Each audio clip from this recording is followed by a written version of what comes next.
Hi students, this is Abhimanyu, physics teacher at Sri Vidya Bharati Matriculation Higher Secondary School.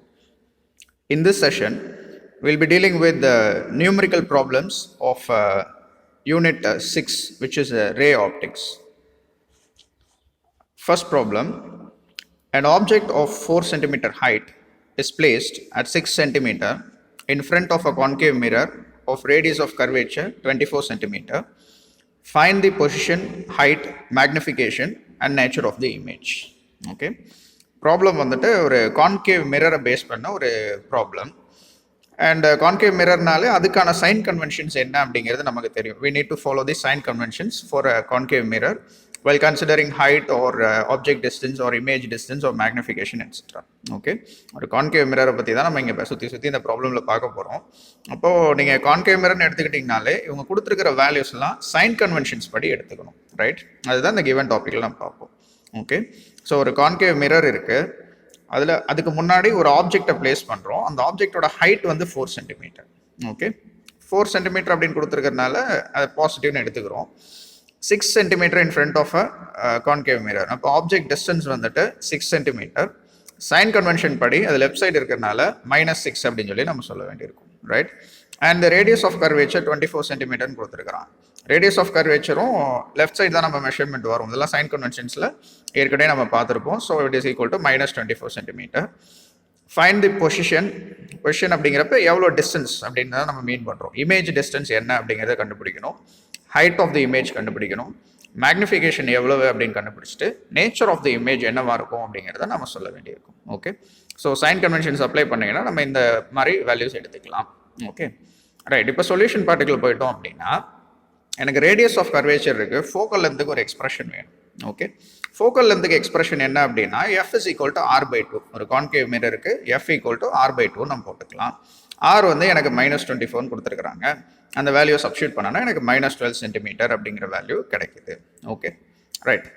And அதுக்கப்புறமா நம்ம இந்த position இதெல்லாம் calculate பண்ணுறதுக்கு mirror formula use பண்ணலாம். Okay, மிரருக்கு உண்டான formula என்ன அப்படின்னு பார்த்தீங்கன்னா 1/f is equal to 1/u plus 1/v அப்படிங்கிறது தான் மிரருக்கான ஈக்குவேஷன், மிரர் ஈக்குவேஷன் சொல்லுவோம். ஓகே, அந்த ஈக்குவேஷனுக்கு பதிலாக தான் இங்கே வேல்யூஸ் நம்ம போட்டிருக்கிறோம். 1/f, எஃப்க்கு பதிலாக -12 சென்டிமீட்டர் ஈக்குவல் டு 1/u. யூங்கிறது ஆப்ஜெக்ட் டிஸ்டன்ஸ், அது 6 சென்டிமீட்டர்னு கொடுத்துருக்குறாங்க. அதை சப்ஸ்டியூட் பண்ணுறோம் ப்ளஸ் 1/v.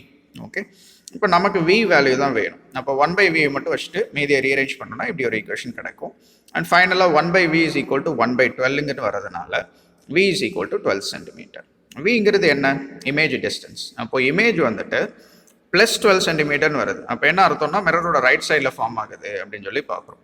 இப்போ ஒரு மிரர் இருக்குது, அதுக்கு லெஃப்ட் சைடில் ஃபார்ம் ஆனால் அது ரியல் இமேஜ், அதே இது ரைட் சைட் ஃபார்ம் ஆனால் அது விர்ச்சுவலாக தான் இருக்க போகுது அப்படிங்கிறத இங்கே பார்க்குறோம், right? So since the image is formed on the right side of the mirror at a distance of 12 centimetre, the image obtained is virtual அப்படிங்கிறத நம்ம இங்கே பார்க்குறோம். ஓகே, அடுத்ததாக மேக்னிஃபிகேஷன் கேட்டிருக்கிறான். Magnification m is equal to h dash by h, which can also be written as f minus v by f, which is equal to f by f minus e. இதெல்லாம் நமக்கு இருக்கிற formulas. Okay, right. இதில் இந்த கடைசி ஈக்குவேஷனை நீங்கள் எடுத்துக்கோங்க. Focal length தெரியும், ஆப்ஜெக்ட் டிஸ்டன்ஸ் தெரியும், அதை சப்ஸ்டியூட் பண்ணோம்னா மேக்னிஃபிகேஷன் 2 வந்துடுது. ஓகே, அதே மேக்னிஃபிகேஷனுக்கு உண்டான இந்த equation m equal to h dash by h வச்சு h dash புது ஹைட் என்னவா இருக்கும் அல்லது இமேஜோட ஹைட் என்னவா இருக்கும்னா m into hன்னு போட்டுடலாம். மேக்னிஃபிகேஷன் இங்கே கேல்குலேட் பண்ணியிருக்கிறோம். 2 into ஹெச்சோட வேல்யூ எவ்வளோ 4ன்னு கொடுத்துருக்குறான். ஓகே, அப்போ 8 சென்டிமீட்டர் அப்படிங்கிறத முடிக்கிறோம், ரைட்? ஓகே, ஸோ இந்த கன்க்ளூஷன்ஸ் எல்லாம் பார்க்குறப்ப நம்ம என்ன கன்க்ளூஷனுக்கு வரலாம்னா image distance +12 centimetre, magnification +2 and H dash ஹைட்டும் +8 சென்டிமீட்டர். ஓகே, இப்போ +8 சென்டிமீட்டர் இருக்குன்னா எரெக்டான இமேஜ் கிடைக்குது அப்படிங்கிற நம்ம கன்க்ளூஷனுக்கு வரலாம். So based on the above conclusions the image is erect, virtual, ஏன்னா ரைட் ஹேண்ட் சைட் ஃபார்ம் ஆகுது. மேக்னிஃபிகேஷன் 2 கொடுத்துருக்குறோம். அப்போ 2 times the height of the object and it is formed on the right of the mirror அப்படிங்கிறத கன்க்ளூஷனுக்கு நம்ம மாறும். Okay, so இந்த ப்ராப்ளமில் என்னெல்லாம் கேட்டிருக்கிறாங்களோ அதெல்லாம் சால்வ் பண்ணிட்டோம். Now moving on to problem 2. An object is placed in front of a concave mirror of focal length 20 centimeter. இங்கேயும் அதே concave mirror தான். அதுக்கு முன்னாடி ஒரு ஆப்ஜெக்டை பிளேஸ் பண்ணுறோம். மிரரோட ஃபோக்கல் லென்த் வந்து 20 centimetre. The image formed is 3 times the size of the object அப்படின்னு சொல்லி கொடுத்துருக்குறான். Okay, right. அப்போ மேக்னிஃபிகேஷனை கொடுத்துருக்குறான். மேக்னிஃபிகேஷன் வந்து 3 மடங்கு அது பெருசாக இருக்குது அப்படிங்கிறத மீன் பண்ணுறாங்க. Calculate the 2 possible distances of the object from the mirror. ரெண்டு பாசிபிள் டிஸ்டன்சஸ் இருக்குது, இதை கேல்குலேட் பண்ணுங்கள். ஏன்னா விர்ச்சுவல் இமேஜுக்கு ஒரு பாசிபிலிட்டி இருக்குது, ரியல் இமேஜுக்கு ஒரு பாசிபிலிட்டி இருக்குது. அதை பேஸ் பண்ணி தான் இந்த கொஸ்டினை கேட்குறான். ஓகே, ஸோ ஃபர்ஸ்ட் ஃபோக்கல்லேருந்து எவ்வளோன்னு எழுதியாச்சு. 3 times size of the object அப்படிங்கிறதுனால மேக்னிஃபிகேஷன் இஸ் ஈக்குவல் டு 3 அப்படின்னு சொல்லிடுறோம். ரைட். ஸோ இது ரெண்டு பாசிபிள் டிஸ்டன்ஸ் கேட்குறாங்கன்னா ரெண்டு பாசிபிள் இமேஜஸ் வச்சு தான் நம்ம சொல்கிறோம். Okay, first when the image is virtual m equal to +3. இதெல்லாம் தியரியில் படிச்சிருப்பீங்க. விர்ச்சுவல் இமேஜுக்கு மேக்னிஃபிகேஷன் ப்ளஸில் எடுத்துக்குவோம், அதே இது ரியல் இமேஜுங்கிறப்ப மேக்னிஃபிகேஷன் மைனஸில் எடுத்துக்குவோம். ஓகே, அப்போ m is equal to -v/u. இதெல்லாம் ஃபார்முலாஸ் இருக்குது உங்களுக்கு.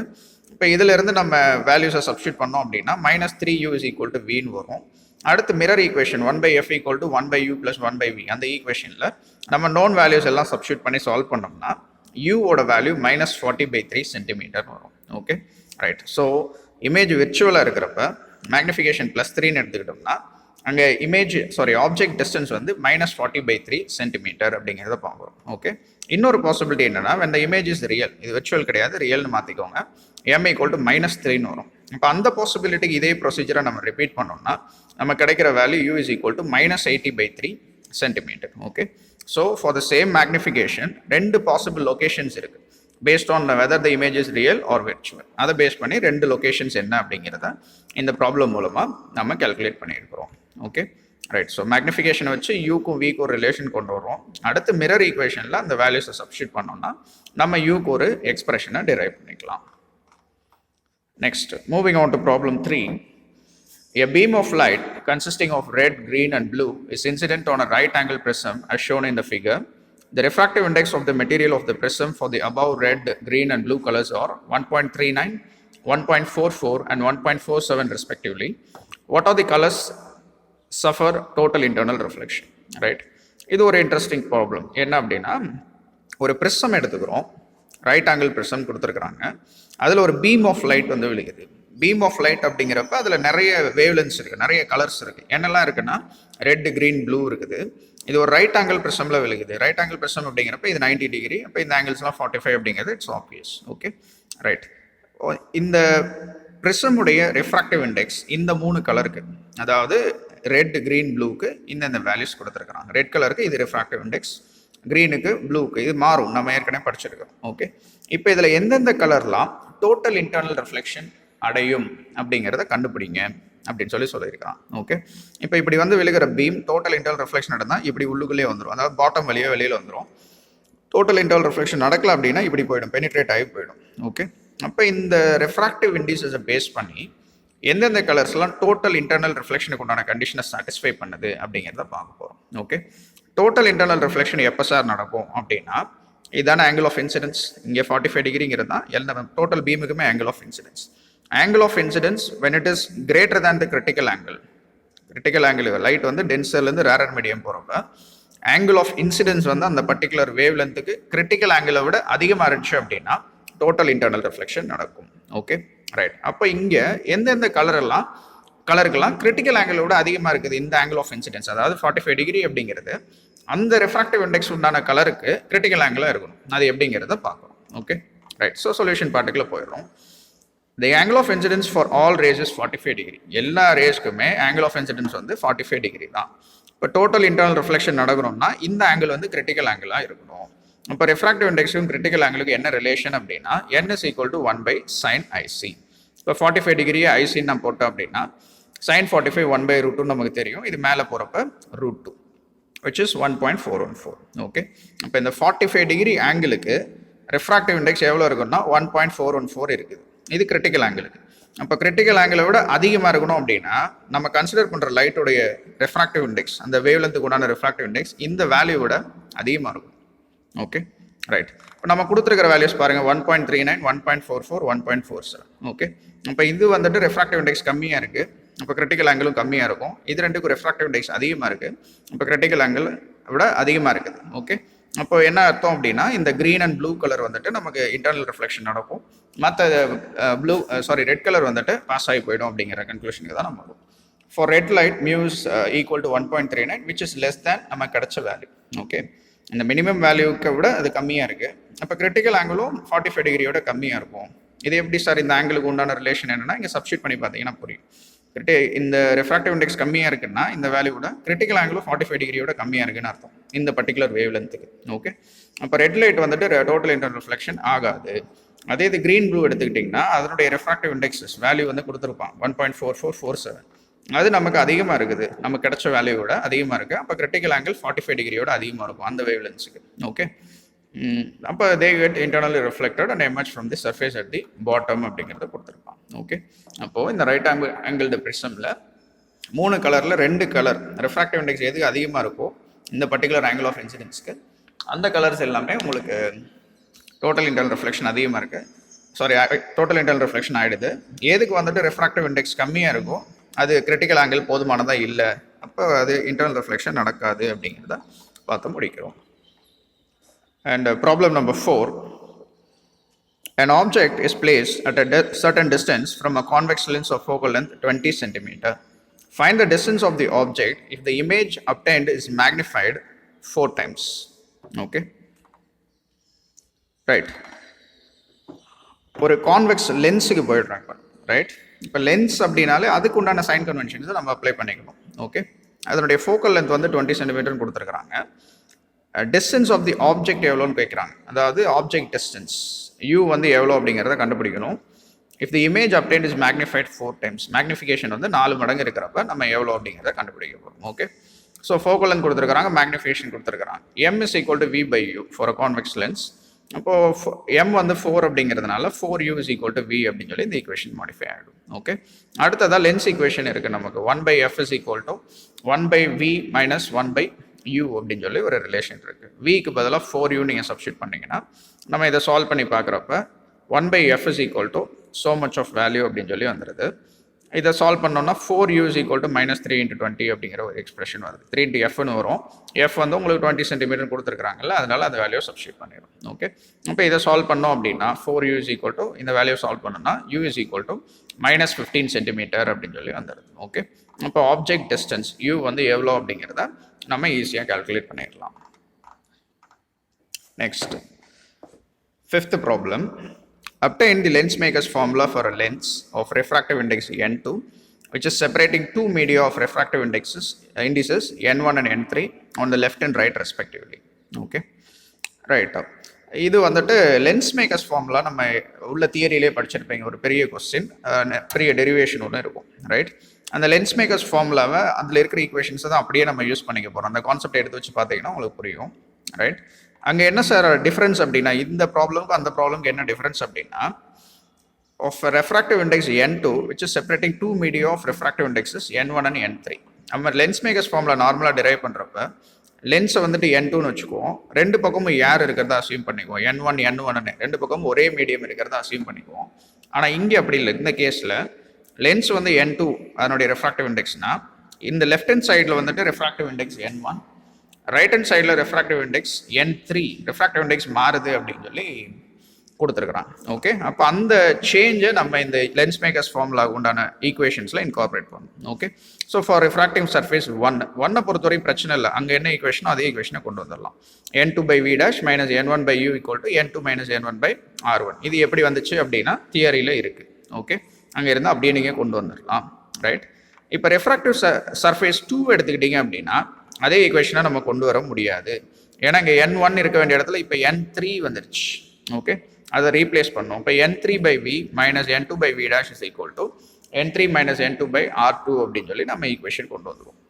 ரைட், அப்போ 2 சர்ஃபேஸுக்கும் நீங்கள் ரிஃப்ராக்டிங் சர்ஃபேஸஸ்க்கு இந்த லென்ஸ் மேக்கர்ஸ் ஃபார்முலா அதுக்கு முன்னாடி அந்த ரிஃப்ராக்டிவ் இண்டெக்ஸஸ் வச்சு நாங்கள் கொண்டு வர ஈக்குவேஷனை இந்த மாதிரி நான் எழுதிடுவேன். ஓகே, இப்போ இந்த 2 ஈக்குவேஷனையும் நான் ஆட் பண்ணேன் அப்படின்னா எனக்கு என்ன வேல்யூ கிடைக்குது அப்படின்னா இந்த பர்டிகுலர் வேல்யூ நமக்கு கிடைக்கும்.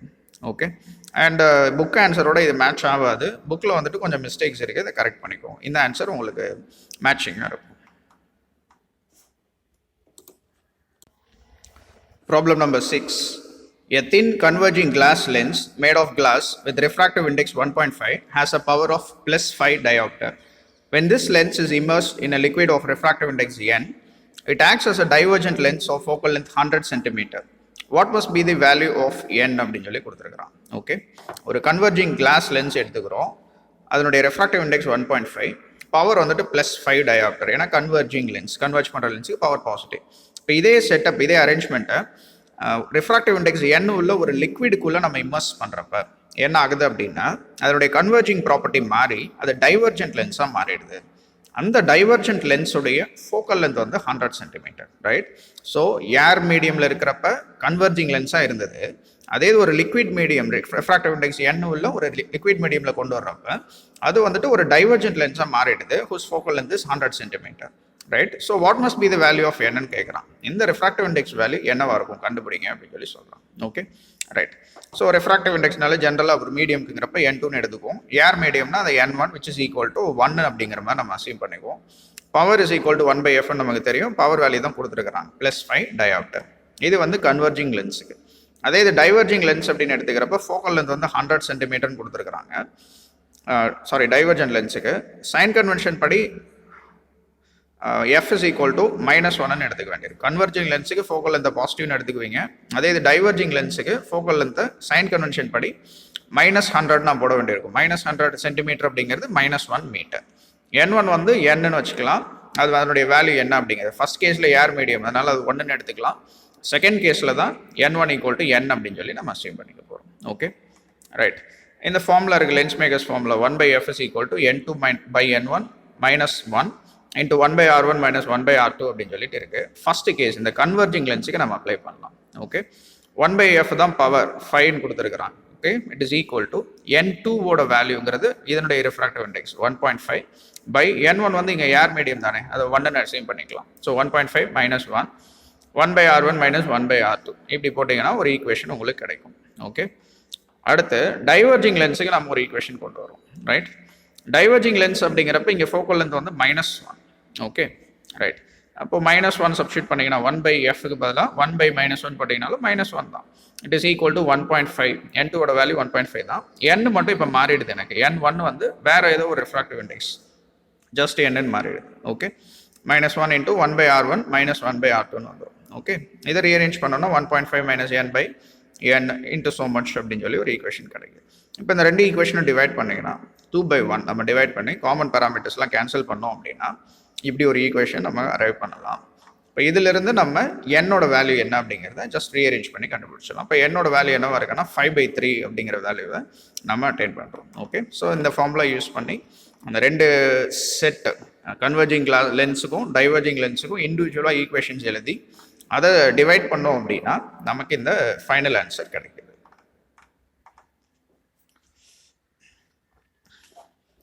Problem number 7. If the distance d between an object and a screen is greater than 4 times the focal length of a convex lens, then there are two positions of the lens for which the images are formed on the screen. This method is called conjugate foci method. If d is the distance between the two positions of the lens, obtain the equation for focal length of the convex lens அப்படின்னு சொல்லி கொடுத்துருப்பான். Okay, இந்த problem வந்துட்டு இங்கே solution வந்து தப்பாக இருக்குது, இதில் சில சேஞ்சஸ்லாம் நம்ம பண்ணிக்க வேண்டியிருக்கும். Okay, right. சொல்யூஷன் பார்ட்டுக்கு போயிடுங்க. டிங்கிறது என்ன அப்படின்னா, it is the distance between object and the screen. Distance between object and the screen வந்து it is equal to object distance plus image distance. அப்போ u பிளஸ் v அப்படின்னு சொல்லி வந்துடும். இங்கேயே நீங்கள் சைன் கன்வென்ஷன் அப்ளை பண்ணணும். ஓகே, கான்வெக்ஸ் லென்ஸ் அப்படிங்கிறப்ப உங்களுக்கு ஆப்ஜெக்ட் வந்துட்டு லெஃப்ட் சைடு இருக்கும், இமேஜ் வந்து ரைட் சைடு ஃபார்ம் ஆகும் மோஸ்ட்லி. ஓகே, அப்போ இந்த யூக்கு பதிலாக -u போட்டு இங்கே ஒரு ஈக்குவேஷனை கொண்டு வந்துடும். v is equal to so much அப்படின்னு சொல்லி கொண்டு வந்துடும். ஓகே, இப்போ v equal to d plus uங்கிற மாதிரி வரும். அதை இந்த 1/f equal to 1/v minus 1/u அந்த ஈக்குவேஷனில் போட்டு சால்வ் பண்ணீங்க அப்படின்னா உங்களுக்கு இந்த மாதிரி ஒரு ஈக்குவேஷன் வரும், ரைட்? இதை சால்வ் பண்ணி முடிக்கிறப்போ உங்களுக்கு ஒரு குவாட்ராட்டிக் ஈக்குவேஷன் கிடைக்கும். u square minus du plus df equal to 0 அப்படின்னு சொல்லிட்டு இதை சால்வ் பண்ணீங்க அப்படின்னா நமக்கு ரெண்டு பாசிபிள் வேல்யூஸ் இருக்கும். இதுவும் இங்கே ஈக்குவேஷன் தப்பாக இருக்குது, ப்ளஸுக்கு ஒரு ஈக்குவேஷனும் மைனஸுக்கு ஒரு ஈக்குவேஷனும் இருக்கும், ரைட்? இது u1 அப்படிங்கிறது ஒரு பொசிஷனு பாருங்க, கொஸ்டின்ல தான் கொடுத்துருக்குறாங்க. ரெண்டு பொசிஷன்ஸ் நமக்கு கிடைக்குமா? ஓகே, எப்போ அப்படின்னா when the distance between object and the screen is greater than 4 times focal length வைக்கிறப்ப ரெண்டு இடத்துல உங்களுக்கு இமேஜ் ஃபார்ம் ஆகும், ரைட்? ரெண்டு பொசிஷன்ஸ், அதை தான் இங்கே நம்ம கேல்குலேட் பண்ணுறோம். ஒரு குவாட்ராட்டிக் ஈக்குவேஷனை சால்வ் பண்ணிங்கன்னா there are two equations, u1 and u2 அப்படின்னு சொல்லிட்டு. ஓகே, அந்த distance d is the distance between two positions, அதுதான் நம்ம கேட்குறாங்க. ஓகே, அந்த distance between two positions u2 u1 அந்த ரெண்டு பொசிஷனோட டிஸ்டன்ஸ் கேல்குலேட் பண்ணோம்னா ரெண்டையும் சப்ராக்ட் பண்ணலாம். ஓகே, இப்போ சப்ராக்ட் பண்ணி சால்வ் பண்ணுறப்ப இங்கே ப்ளஸ் ஆர் மைனஸ் ரெண்டு இடத்துலையும் போட்டிருப்பாங்க. ஒன்றில் ப்ளஸ் போட்டுக்கோங்க, இன்னொன்றில் மைனஸ் போட்டுக்கோங்க. அதில் கிரேட்டர்லேருந்து ஸ்மாலர் வேல்யூ நீங்கள் சப்ராக்ட் பண்ணிங்கன்னா உங்களுக்கு இந்த மாதிரி ஒரு ஈக்குவேஷன் கிடைக்கும். ரைட், இதை ரீஅரேஞ்ச் பண்ணி ஃபோக்கல் லென்த்துக்கு ஒரு எக்ஸ்பிரஷன் போட்டிங்கன்னா இந்த மாதிரி ஒரு equation f is equal to d square minus d square by 4d. மறுபடியும் சொல்கிறேன், ஒரு கான்ஜுகேட் ஃபோக்கை மெத்தட்னா என்ன அப்படிங்கிறத சொல்கிறாங்க. ஃபோக்கல் லென்த்தை விட 4 மடங்கு அதிகமாக ஆப்ஜெக்ட் இமேஜ் டிஸ்டன்ஸ் இருக்குது அப்படின்னா, ஸ்க்ரீன் டிஸ்டன்ஸ் இருக்குன்னா அந்த இடத்துல நம்ம அப்ளை பண்ண போகிறோம். இதை கான்ஜுகேட் ஃபோக்கை மெத்தட்னு சொல்கிறோம். அதில் ஸ்மால் டிங்கிறது என்ன அப்படின்னா distance between 2 positions of the lens. ரெண்டு லென்ஸ் பொசிஷன்ஸுக்கு நம்ம பார்க்க போகிறோம். ஃபஸ்ட்டு u1 என்ன u2 என்ன அப்படிங்கிறத கண்டுபிடிக்க போகிறோம். அதுக்கு d equal to v plus u. ஜென்ரலாக இங்கே லென்ஸுங்கிறதுனால சைன் கன்வென்ஷன் அப்ளை பண்ணிங்கன்னா மைனஸ் யூன்னு வரும். அதை எடுத்துகிட்டு வந்து இந்த equation 1/f equal to 1/v minus 1/u substitute பண்ணிங்கன்னா உங்களுக்கு இப்படி ஒரு குவாட்ராட்டிக் ஈக்குவேஷன் கிடைக்கும். அதை சால்வ் பண்ணிங்கன்னா ரெண்டு பாசிபிள் பொசிஷன்ஸ் இருக்கும். அது ரெண்டுக்கும் நடுவில் டிஃபரன்ஸ் எடுத்திங்கன்னா அதுதான் ஸ்மால் டின்னு கொடுத்துருக்குறாங்க கொஸ்டினில். இதை சால்வ் பண்ணி பார்த்தீங்கன்னா இப்படி ஒரு எக்ஸ்பிரஷன் கிடைக்கும். அதுலேருந்து ஃபோக்கல் லென்த் எவ்வளோ அப்படிங்கிறத அதுக்கான ஒரு எக்ஸ்பிரஷனாக நம்ம இங்கே கொடுத்துருக்கோம். ஓகே, ரைட், அதான் கேட்டிருப்பாங்க equation for focal length of the convex lens. அப்போ f is equal to d square minus d square by 4d அப்படிங்கிற ஒரு எக்ஸ்பிரஷன் நம்ம அரைவ் பண்ணலாம். 8th question, prove that a convex lens can only form a virtual erect and diminished image. Okay, இந்த கொஸ்டினுமே கொஞ்சம் முரண்பாடாக தான் இருக்குது. இந்த கொஸ்டினுக்கும் ஆன்சர் இருக்கும். பட் ஸ்டில் இதில் இருக்கிறத மேக்ஸிமம் சாட்டிஸ்ஃபை பண்ணுற மாதிரி ஒரு எக்ஸ்பிளனேஷனை நம்ம பார்க்கலாம். ஓகே, நார்மலாக ஒரு கான்வெக்ஸ் லென்ஸ்னு எடுத்துக்கிட்டிங்க அப்படின்னாலே அது என்ன மாதிரி இமேஜை ஃபார்ம் பண்ணும் அப்படின்னா ரியல் இன்வெர்டட் அண்ட் டிமினிஷ்ட் இமேஜை ஃபார்ம் பண்ணும் அப்படிங்கிறத நம்ம பார்த்துருப்போம். இங்கே அதுக்கு அப்படியே ஆப்போசிட்டாக ஒரு கான்வெக்ஸ் லென்ஸ் எப்போவுமே ஃபார்ம் பண்ணுது அப்படிங்கிற மாதிரி ப்ரூவ் பண்ண சொல்லியிருக்கிறாங்க. நமக்கு தெரிஞ்ச ஆன்சர்ஸுக்குள்ள நம்ம போகலாம். இப்போ convex lens generally produces real inverted and diminished image for objects placed farther than its focal length. ஒரு கான்வெக்ஸ் லென்ஸ் இருக்குன்னா ஃபோக்கல் லென்த்தை விட அதிகமாக தள்ளி வெளியில் ஒரு ஆப்ஜெக்ட் வச்சிங்க அப்படின்னா அது ஃபார்ம் பண்ணுற இமேஜ் எப்போவுமே ரியல் இன்வெர்டட் டிமினிஷ்டாக தான் இருக்கும். ஒருவேளை ஃபோக்கல் லென்த்துக்கு உள்ள ஒரு ஆப்ஜெக்டை நீங்கள் பிளேஸ் பண்ணீங்க அப்படின்னா ரைட் ஒரு கான்ட்ரடிக்ஷன் ஏற்படும். என்ன ஆகும் அப்படின்னா இந்த டயக்ராமில் காமிச்சிருக்கிற மாதிரி ஓகே இப்படி ஒரு இமேஜ் ஃபார்ம் ஆகும். அதே சைட்லேயே இன்னொரு இமேஜ் ஃபார்ம் ஆகும். இந்த இமேஜோட சைஸ் நீங்கள் பார்த்தீங்கன்னா ஹைட் அதிகமாக இருக்குது ஆப்ஜெக்டோட. இது ஆப்ஜெக்ட், இது இமேஜ். ஓகே, ஸோ ஆப்ஜெக்டை கம்பேர் பண்ணுறப்ப இமேஜோட ஹைட் அதிகமாக இருக்கும். அதே சைட்லேயே ஃபார்ம் ஆகிறதுனால அது ஒரு விர்ச்சுவல் இமேஜாக இருக்கும். It is virtual, erect and enlarged. Okay, இது கொஸ்டின் தப்புன்னு நினைக்கிறேன். இப்போதைக்கு இந்த எக்ஸ்பிளனேஷனை வச்சுக்கோங்க. Will deal with it later. Problem number 9. A point object is placed at a 20 cm from a thin plano-convex lens of focal length 15 cm whose plane surface is silvered. Locate the position and nature of the final image ன்னு கொடுத்துருக்கான். Okay, ஒன்றும் இல்லை, ஒரு தின் பிளானோ-கான்வெக்ஸ் lens இருக்கும். பிளானோ-கான்வெக்ஸ் லென்ஸ்னா என்ன அப்படின்னா ஒரு லென்ஸோட ஒரு சர்ஃபேஸ் பிளெயினாகவும் இன்னொரு சர்ஃபேஸ் கான்கேவாகவும் இருந்துச்சுன்னா அதுதான் பிளானோ-கான்வெக்ஸ் லென்ஸ் அப்படின்னு சொல்லி சொல்கிறோம். அதனுடைய ஃபோக்கல் லென்த் கொடுத்துருக்குறாங்க 15 cm. ஒரு ஆப்ஜெக்டை 20 சென்டிமீட்டர் டிஸ்டன்ஸில் பிளேஸ் பண்ணுறோம் அப்படிங்கிறதையும் கொடுத்துருக்குறான். ஓகே, இப்போ என்ன பண்ணுறோம் அப்படின்னா அந்த பிளெயின் சர்ஃபேஸ் இருக்குல்ல அதை சில்வர் பண்ணிடணும். சில்வர் பண்ணுறோம்னா சில்வர் கோட்டிங் கொடுக்குறோம். ஓகே, அப்போ அது லென்ஸாக இருக்கிறதுக்கு பதிலாக ஒரு மிரராக மாறிடும். ஓகே, ஒரு லென்ஸு அதில் ஒரு சர்ஃபேஸை நீங்கள் சில்வர் பண்ணதுனால, சில்வர் கோட்டிங் கொடுத்ததுனால அது மிரராக மாறிடும். இப்போ position and nature of the final image என்னன்னு கால்குலேட் பண்ணுங்கன்னு சொல்கிறான். ஓகே, ஃபர்ஸ்ட் இதை லென்ஸ் அப்படிங்கிற கான்செப்ட்டுக்கு நம்ம சில ஈக்குவேஷன்ஸை டிரைவ் பண்ணிக்கலாம். ஒரு லென்ஸுக்கு ஃபோக்கல் லென்த்துக்கு எக்ஸ்பிரஷன் என்னன்னா 1/f equal to mu minus 1. மியூங்கிறது refractive index, 1/r1 minus 1/r2 அப்படின்னு சொல்லி எடுத்துக்குவோம். ரைட், இது ஒரு பிளேனோ கான்வெக்ஸ் லென்ஸுங்கிறனால ஒரு பக்கம் பிளெயினாக இருக்கும். பிளெயினாக ஒரு சிங்கிள் லைன். ஒரு லைனுக்கு நீங்கள் ரேடியஸ் ஆஃப் கர்வேச்சர் எடுத்தீங்கன்னா அது இன்ஃபினிட்டி. ஓகே, அப்போ R2 வந்து இன்ஃபினிட்டின்னு வச்சுக்கலாம். R1 வந்து ஒரு கர்வ்டு சர்ஃபேஸோடைய ரேடியஸ் ஆஃப் கர்வேச்சர்னு வச்சுக்கலாம். அப்போ R2 is equal to infinity, R1 is equal to R அப்படின்னு சொல்லி நம்ம எடுத்துக்கலாம். ரைட், ஓகே, இந்த வேல்யூஸ் எல்லாம் இந்த ஈக்குவேஷனில் நீங்கள் சப்ஸ்டியூட் பண்ணிங்கன்னா R2ஓட வேல்யூ R1 வேல்யூ சப்ஸ்டியூட் பண்ணிங்கன்னா f is equal to R by mu minus 1 அப்படின்னு சொல்லி வந்துடும். உங்களுக்கு R வேல்யூ கொடுத்துருப்பாங்க, சாரி ஃபோக்கல் லென்த்தோட வேல்யூ கொடுத்துருக்காங்க 15 சென்டிமீட்டர் அப்படின்னு சொல்லிட்டு. Okay, so f is equal to R by mu minus 1 is equal to 15. இது ஒரு ஈக்குவேஷன் வச்சுக்கோங்க. நெக்ஸ்ட் சில்வரிங் பண்ணதுக்கப்புறம், ஒரு சர்ஃபேஸை சில்வர் பண்ணதுக்கப்புறம் இப்போ உள்ளே வர லைட் வந்துட்டு உள்ளே போயிட்டு மறுபடியும் ரிட்டர்ன் ஆகும். 2 தடவையுமே அந்த கர்வ்டு சர்ஃபேஸில் மட்டும் தான் இன்ட்ராக்ட் பண்ணுமே தவிர பிளெயின் சர்ஃபேஸில் இன்ட்ராக்ட் பண்ணாது.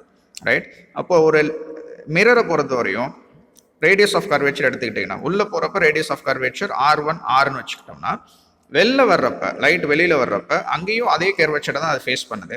அப்போ R2 இஸ் ஈக்குவல் டு இப்போ -R. ஏன் -R அப்படின்னா டைரக்ஷன் மட்டும் மாறுது, அவ்வளோதான். சைன் கன்வென்ஷன் படி உள்ள என்டர் ஆகுறப்ப லைட்டுக்கு ரேடியஸ் ஆஃப் கர்வேச்சர் ஆர்னு வச்சுக்கிட்டோம்னா வெளில வர்றப்ப ரேடியஸ் ஆஃப் கர்வேச்சர் அந்த கர்வேச்சர் வந்துட்டு -R இருக்கும். ஓகே, இப்போ இதுக்கு இந்த மிரர் இந்த ஈக்குவேஷன் ஃபோக்கல் லென்த்துக்கான ஈக்குவேஷன் எழுதுனீங்கன்னா எஃப் டேஷ்னு வச்சுக்கிட்டிங்கன்னா அது என்ன மாதிரி மாறும், இந்த வேல்யூஸ் எடுத்து இங்கே சப்ஸ்டியூட் பண்ணி பார்த்தீங்க அப்படின்னா R/2 × μ-1 வரும். ரைட், இதை சப்ஸ்டியூட் பண்ணுங்க வரும். Okay right. ஸோ ரெண்டு ஈக்குவேஷன்ஸ் இருக்குது ஃபோக்கல் லென்த்துக்கு எஃப் டேஷ் எஃப் அப்படின்னு சொல்லிட்டு. அண்ட் மிரர் ஈக்குவேஷன் படி 1/v + 1/u = 1/f dash அப்படிங்கிறது நமக்கு தெரியும். Okay right.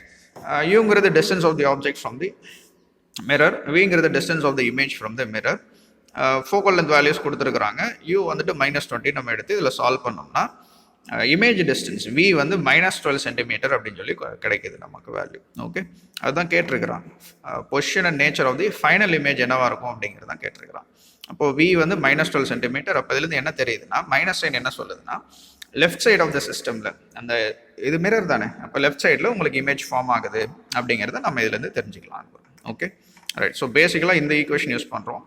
கான்வெக்ஸ் லென்ஸுக்கு அப்படிங்கிற பிளேனோ கான்வெக்ஸ் லென்ஸுங்கிறப்ப ஒரு சர்ஃபேஸ் இன்ஃபினிட்டி கர்வேச்சரும் இன்னொன்றுக்கு ஆர்னு வச்சுக்கிறோம். அதே இது சில்வர் பண்ண பிறகு கர்வ் சர்ஃபேஸில் தான் ரெண்டு இன்ட்ராக்ஷன் நடக்கிறதுனால ரெண்டையுமே ஆர்னே வச்சுக்கிறோம். ஒன்று +R இன்னொன்று -R. அதுக்கு ஒரு ஈக்குவேஷன் போட்டு மிரர் ஈக்குவேஷன் மூலமாக final location of the object என்னவா இருக்கும், இமேஜ் என்னவா இருக்கும் அப்படிங்கிறத கண்டுபிடிச்சிடும். அது லெஃப்ட் ஆஃப் த சிஸ்டமில் ஃபார்ம் ஆகுது அப்படிங்கிற கன்க்ளூஷனுக்கு நம்மளால் வர முடியுது. Problem number 10.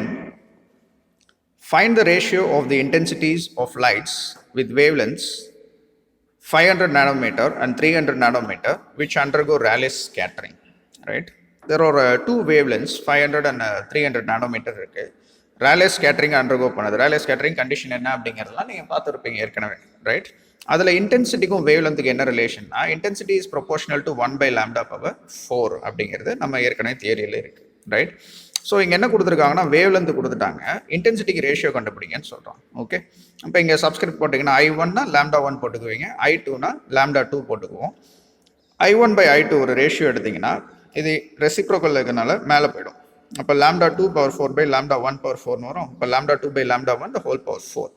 λ2ங்கிறது 300, λ1ங்கிறது 500ன்னு எடுத்துக்கிட்டோம்னா சால்வ் பண்ணோம்னா 3/5 the whole power 4 which is equal to so much of value வந்துடும்.